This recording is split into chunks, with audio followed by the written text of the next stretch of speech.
भगवान की प्रतिज्ञा है क्या? शक्रेण देव प्रपन्नाय तवास्मीत च याचते अभयं सर्वभूतेभ्यो ददामि तद्व्रतं माम्।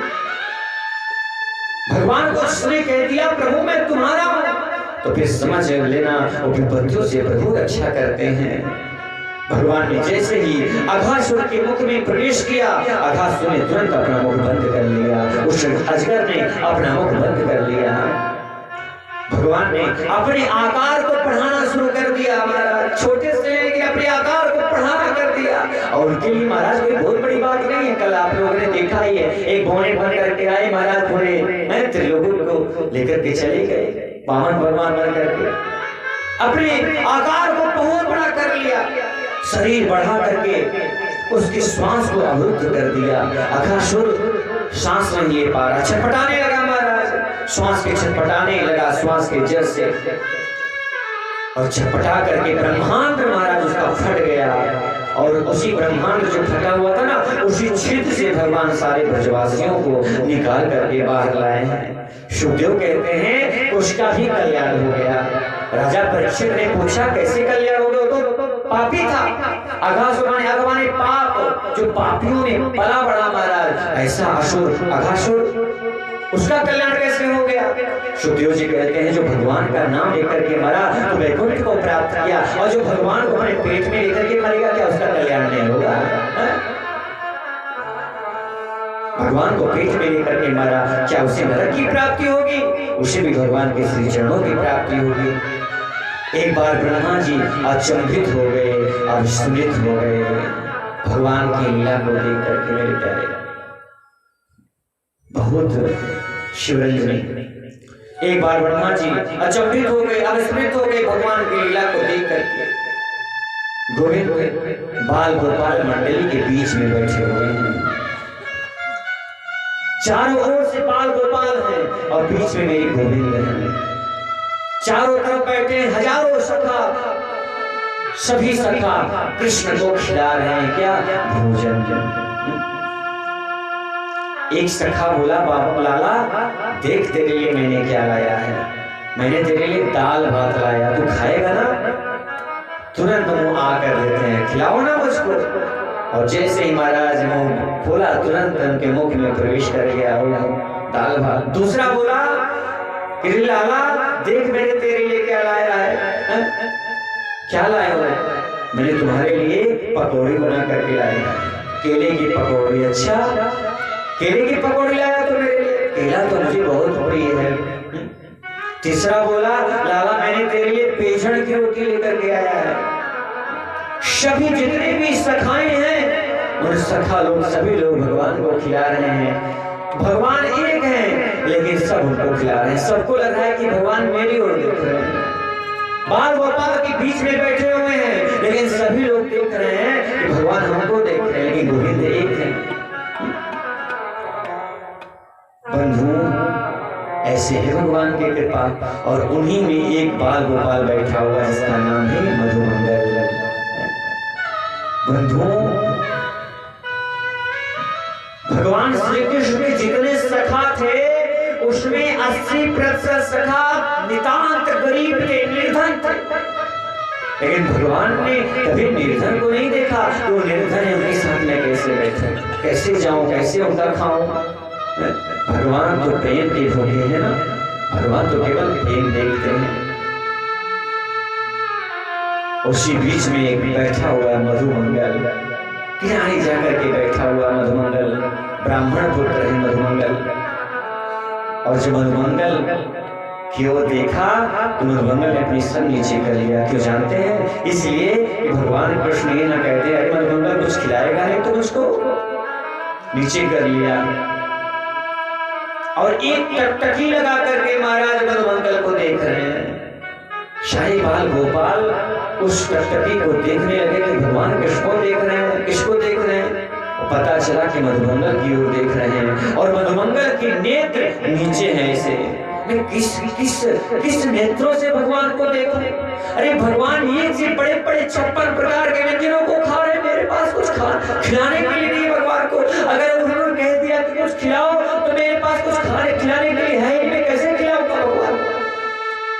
हूँ, ऐसा गरीब, ऐसा नितांत ब्राह्मण मधुमंगल अपने नेत्रों को उठा करके नहीं देख पा रहा है। कहीं भगवान हमसे कह ना दे ये मधुमंगल कुछ खिलाएगा नहीं मुझको। सभी बाल गोपाल सभी लोग टकटकी लगा करके देख रहे हैं। क्या हुआ लगा, तू किसको देख रहा है? मैं जिसको देख रहा हूं तुम भी देखो। सारे बाल गोपाल सभी लोग मधुमंगल को देखने लगे। ये उपहासी तो है, एक प्रकार से देखा जाए ये उपहासी तो कर रहे हैं भगवान कृष्ण कि ऐसे निर्धन नितांत विपन्नता में जीवन जीने वाले व्यक्ति की ओर एक टकटकी लगा करके उपहास का एक प्रस्तुति दे रहे हैं, उसका उपहास बना रहे हैं। देखो इशारा भी कर दिया, मैं उसको देख रहा हूँ, वो बैठा हुआ है ना मेरा बाल सखा मधुमंगल। महाराज जैसे ही सभी बाल गोपालों ने देखा तो सब हंसने लगे। ये क्या खिलाएगा, ये तो कई दिनों से खुद भूखा है, कल मेरे घर आया था, अब इसकी माँ जो है मेरे घर से पूरी सब्जी लेकर के गई थी। दूसरे ने कहा हाँ मेरे यहाँ भी परसों आई थी इसकी माँ, मेरे यहाँ से खीर पूरी लेकर के गई। सभी लोगों ने महाराज उपहास उड़ाना शुरू कर दिया। मधुमंगल एक टकटकी लगा करके नीचे देख रहा है, भगवान उसकी ओर देख रहे हैं। बोल दिए भगवान मधुमंगल। जैसे ही भगवान की ओर दृष्टि किया तुरंत मधुमंगल के नेत्रों से अश्रुपात होने लगा। भगवान ने कहा अब रोने धोने वाली बात मत कर, तू बता मुझको खिलाएगा क्या, कुछ लाया कि नहीं मेरे लिए तू? मधुमंगल ने कहा लाला आज तो कुछ नहीं लाया हूं, आज तो मैंने कुछ नहीं लाया, लेकिन विश्वास कर मैं कल तेरे लिए बढ़िया सा खीर बना करके लाऊंगा, माखन मिश्री युक्त बना करके बढ़िया सा सुंदर व्यंजन बना करके मैं ला करके तुझे खिलाऊंगा। नहीं मुझे अभी चाहिए, अभी इसी वक्त चाहिए, अभी ला करके तो मचल गए श्याम। सभी बाल गोपाल के बीच में महाराज भगवान श्याम मचल गए, कहीं नहीं मधुमंगल मुझे अभी चाहिए, अभी ला करके दो। मधुमंगल ने कहा मेरे घर में इतनी नितांत गरीबी है, दरिद्रता है, मैं तुझे कैसे ला करके दूं? मन ही मन सोचने लगे कि श्याम तू नहीं जानता, अरे तू तो सर्वंतर्यामी है, मैं कुछ नहीं जानता, तू ला करके मुझे दे। मधुमंगल बेचारे खड़े हो गए और अपने घर गए हैं और चिल्लाते हुए जा रहे हैं और जाकर के मैया से कहा मैया आज बाल गोपालों के बीच में कन्हैया ने मेरा बहुत आदर किया है। मैया ने कहा अच्छा आदर किया है, वो आदर के ही योग्य है, वो तो प्राण पुरुषोत्तम है ना, वो प्राण वल्लभ है, वो सभी के प्राणों का वल्लभ है वो कन्हैया। अच्छा क्या बोला है?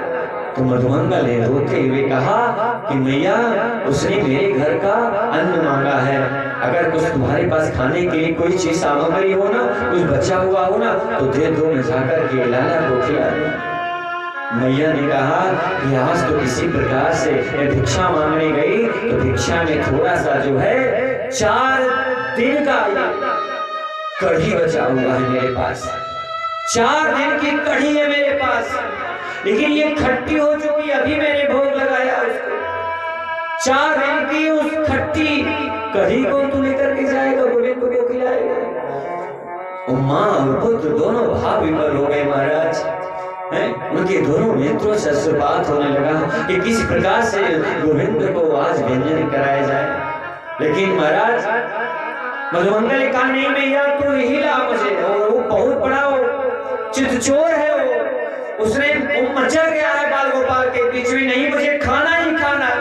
अब मेरे पास जब कुछ नहीं है तो मैं ही लेकर के जाऊंगा, उसे पता नहीं है क्या मेरे घर में कुछ नहीं है, उसको तो पता होना चाहिए ना, लेकिन अगर उसने मांगा है तो मैया मैं लेकर के जाऊंगा। महाराज उस कढ़ी की मटकी को लेकर के महाराज मधुमंगल लेकर के जा रहे हैं। बाल गोपाल के बीच में महाराज बैठे हुए टकटकी लगा करके देख रहे कि मधुमंगल आ रहा होगा, मधुमंगल आ रहा होगा। और महाराज मधुमंगल सोच रहे हैं कि मैं किस हाथ से भगवान को खट्टी कढ़ी खिलाऊंगा। एक झाड़ी की ओट में जाकर के खड़े हो गए और सोचने लगे कि जाकर के मैं कह दूंगा कि मेरे घर में कुछ नहीं है, इस मटकी को मैं ही छुपा देता हूँ। फिर विचार आया नहीं, वो सब जानता है, वो मचल गया है तो मांग करके ही रहेगा, नहीं तो घर जाकर के पहुंच जाएगा। अब क्या करेंगे? नहीं, मैं नहीं खिला सकता। अरे वो मेरा प्रिय, सबसे प्रिय मित्र है मेरा, वो प्राण प्यारा है वो, उस प्रिय मित्र को मैं खट्टी कढ़ी नहीं खिला सकता महाराज। उस कढ़ी की पटरी को उठाया और मधुमंगल स्वयं पूरी कढ़ी पी गया महाराज। पूरी कढ़ी जो उस खट्टी कढ़ी को महाराज स्वयं पी गया मधुमंगल है, और कुछ तो महाराज पी गया और कुछ उसके अगल बगल मोछ में लगे, कुछ मुंह में लगे हुए हैं कढ़ी। भगवान श्याम इंतजार करते करते सोचे कि कहाँ रह गया मधुमंगल। फिर देखा कि उस झाड़ी की ओट में खड़ा है महाराज। तुरंत बाल गोपालों को लेकर के पहुंच गए उसी झाड़ी के पास। यहाँ क्या कर रहा है तू? मैं तेरा इंतजार कर रहा हूँ, तो इस झाड़ी में बैठ के क्या कर रहा है? तो नेत्रों से अश्रुपात होने लगे। हाथ जोड़ करके कहा मधुमंगल, अजब है रान हूँ भगवन, अजब है रान हूँ भगवन, तुम्हें कैसे जाऊं मैं, अजब है रान हूँ भगवन, तुम्हें कैसे जाऊं मैं, अजब है रान हूँ भगवन, अजब है रान हूँ भगवन, तुम्हें कैसे जाऊं मैं, कोई वस्तु नहीं ऐसी, कोई वस्तु नहीं ऐसी, जिसे सेवा में लाऊं मैं, कोई वस्तु नहीं ऐसी, जिसे सेवा में लाऊं मैं, लगाना भोग है तुमको, खिलाता है जो सब जग को, लगाना भोग है तुमको, खिलाता है जो सब जग को, कोई वस्तु नहीं ऐसी, कोई वस्तु नहीं ऐसी,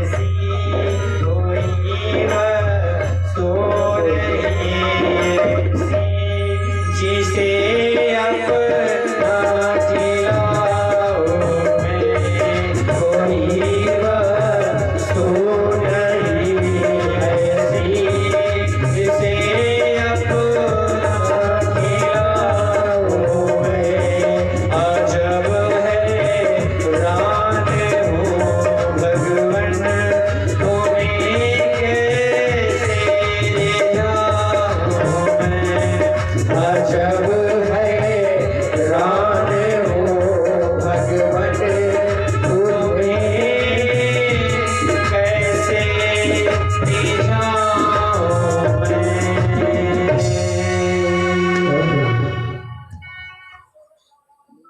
भगवान ने सब जान लिया। ऐसी कौन सी चीज है जिसे अपनी कह करके मैं तुझे खिलाऊं? मधुमंगल की आंखें सजल हो गई हैं। मेरे घर में इतनी गरीबी है, मैं कहां से लाऊं? मैं कुछ नहीं लाया तेरे लिए।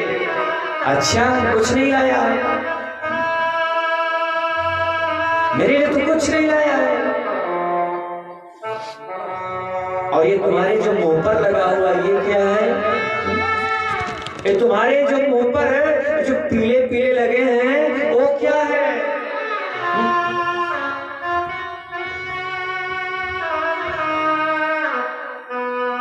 कन्हैया ने कहा, हमें आज ही खाना है, अभी खाना है। और ये जो तुम्हारे मुंह पर लगा हुआ है ना, ये तुम्हारे घर का ही तो खाना है ना। बता, तुम्हारे घर का खाना है कि नहीं खाना? नहीं कन्हैया, रोकते रहे। तुरंत भगवान ने अपना मुंह लगा दिया, मधुमंगल के मुंह पर लगा दिया। मेरे प्यारे, भगवान ने अपने मुंह को मधुमंगल के मुंह पर लगा दिया और अपनी जीभ को निकाल करके महाराज चाटने लगे मधुमंगल के मुंह को। जिस प्रकार से नरसिंह भगवान प्रहलाद को चाट रहे थे, उसी प्रकार से भगवान कृष्ण उन बाल गोपालों के बीच में, जिनको अभिमान है अपने घर का, अपने पद का, अपने प्रतिष्ठा का, अपने सम्मान का, आज उन्हीं लोगों के बीच में महाराज मधुमंगल की भूख को चाटने लगे। अरे मेरे लिए तो बहुत है ये। कन्हैया ने अपनी जीभ निकाली, मधुमंगल का मुंह चाटना प्रारंभ कर दिया। मुंह पर कड़ी लगी थी और सब ब्रजवासियों के नेत्र सजल हो गए महाराज। जितने भी लोग वहां, जितने भी ब्रजवासी बाल सखाते, सबके नेत्रों से आशीर्वाद होने लगा। और यही दृश्य देख रहे थे ब्रह्मा जी महाराज ऊपर से। यही दृश्य श्री ब्रह्मा जी देख रहे थे महाराज। और ब्रह्मा जी जब देखे तो उनको विस्मृत हो गया, ये भगवान है, ये भगवान कह रहा है कि अपने आप को भगवान समझता है, भगवान ऐसा होता है, ऐसा भी होता है भगवान। कभी भगवान झूठा भोजन करता है? अरे भोजन का नियम होता है, हाथ पैर धो करके भोजन करना चाहिए। जब इतनी विचित्रता महाराज ब्रह्मा जी ने देखा तो सोचा क्यों ना परीक्षा ले ली जाए महाराज। और तुरंत ब्रह्मा जी ने जानते हैं क्या किया?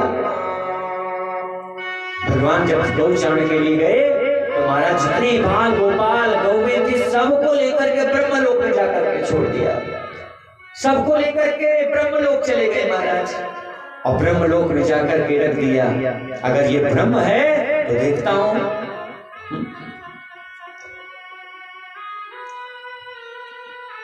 प्रभु ने जब ध्यान लगा करके देखा तो समझ गए, अच्छा ये ब्रह्मा जी की करामात है, ये हमारी परीक्षा ले रहे हैं। और बंधुओं, जो जिस विषय का विद्वान हो ना, उसे उसी विषय से प्रभावित करनी चाहिए, तो ही पांडित्य होता है। भगवान को लगा ये सृष्टि के विशेषज्ञ हैं, तो हमें इन्हें सृष्टि करके दिखाते हैं महाराज। भगवान ने लीला रची, जितने बछड़े थे भगवान उतने ही बछड़े बन गए, जितने बाल गोपाल थे उतने ही भगवान बाल गोपाल बन गए, जितने गाय थे बछड़े थे सब भगवान ने रूप धारण कर लिया। मधुमंगल जितने बाल सखाते सब अपने घर में जाते तो विष्णु मैया को पता नहीं चलता कि कृष्ण है, ये तो लगता कि ये मेरा ही पुत्र है। जितने बाल सखाते महाराज सब भगवान कृष्ण बन गए। और ऐसे महाराज ही वर्णन आता है 1000 वर्ष तक महाराज, कई वर्षों तक महाराज ऐसे ही रहे लेकर के। और ब्रह्मा जी के दरबार में नारद जी आए, उन्होंने कहा कि आप इसी करामात क्यों कर रहे हैं? जाकर के देखिए नीचे जो है बाल गोपाल सब लोग घूम टहल रहे हैं और आप इस ब्रह्मलोक में बाल गोपालों को रखे हुए हैं। ब्रह्मा जी ने कहा ऐसे कैसे हो सकता है? अरे मैं सारे ब्रजवासियों को लेकर के ब्रह्मलोक में चला आया हूं।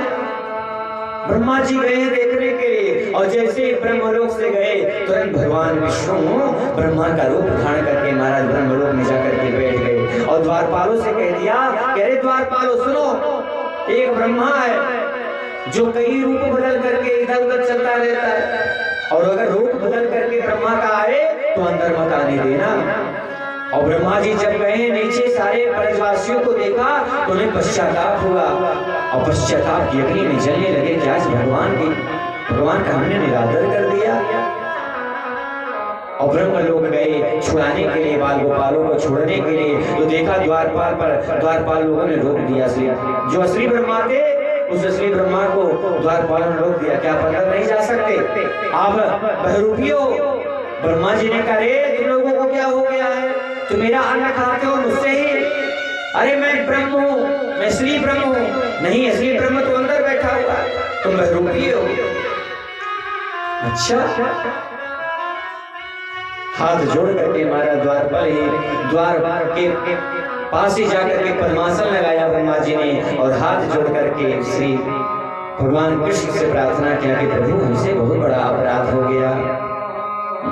भगवान ने लीला रची, भगवान ने चरितार्थ किया। सर्वम विश्वमयम जगत, ये संपूर्ण सृष्टि भगवान की ही तो है।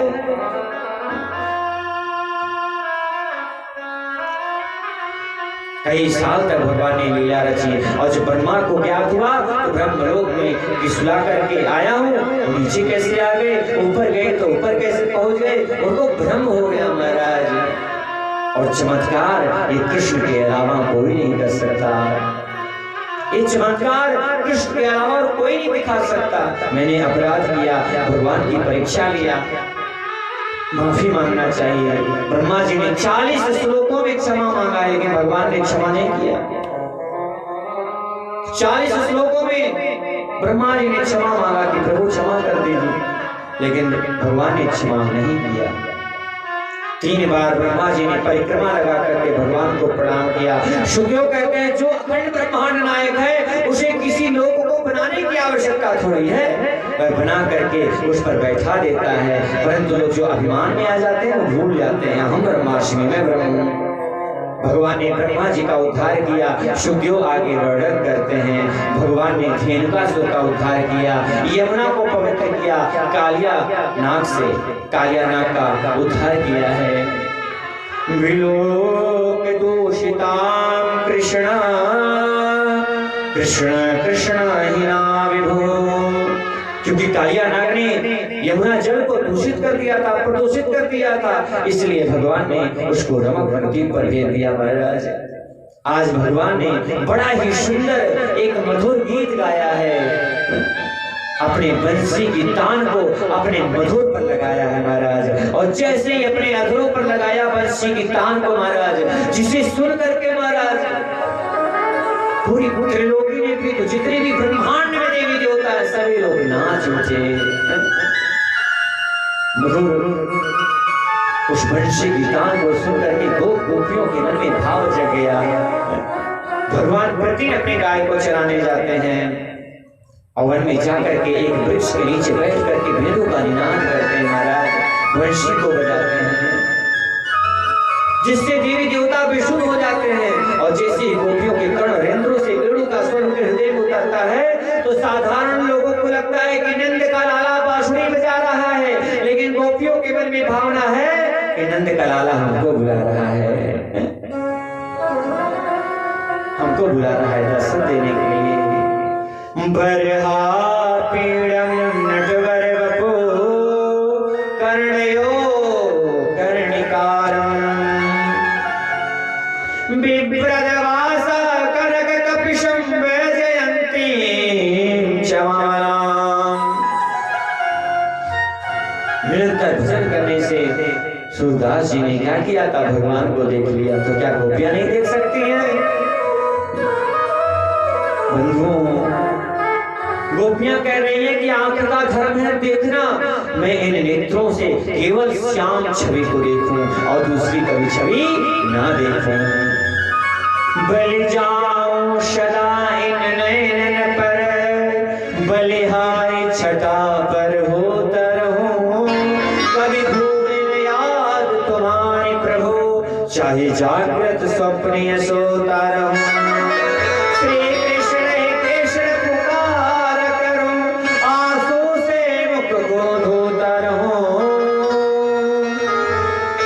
ब्रजराज तुम्हारे वियोग में बस दिन रात सदा मैं रोता रहूं।